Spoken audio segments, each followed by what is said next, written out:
ఇప్పుడు మనం ఏనుకూరు మండలంలో ఉన్నామన్నమాట. సో మన భారతదేశంలో, మన తెలంగాణలో, మన ఊర్లలో, మన కల్చర్లో ఒక అంతరించిపోయే కళ ఏదైనా ఉంది అంటే అది మనం తట్టలు బుట్టలు అల్లే కళ.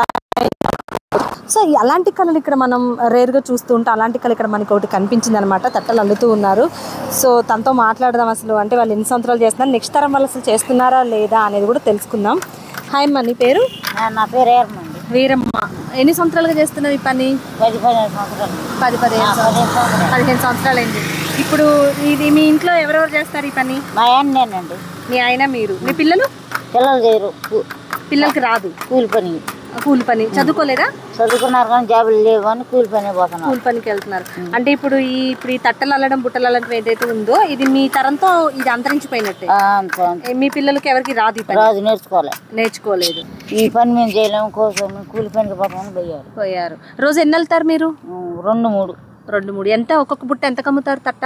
ఇదైతే 200 అండి. 200. అదైతే పెద్ద కంప అయితే 300. ఇక్కడ ఇప్పుడు ఎంతమంది ఉన్నారు ఇట్లా మీలాగి పనులు చేసే వాళ్ళు మీ చుట్టుపక్కల వాళ్ళు?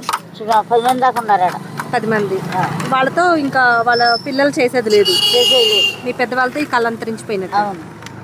ఓకే, అంటే చూసాం కదా. ఇంకా అంటే వీళ్ళ తరంతో ఈ కళ అంతరించిపోయినట్టు అనమాట. అంటే రానున్న జనరేషన్స్కి మనం ఇలా అప్పట్లో మన ఊళ్ళలో కూడా అల్లుతూ ఉండేవాళ్ళు అని ఇలా వీడియోలు చూసి చెప్పే పరిస్థితి ఉంటుంది.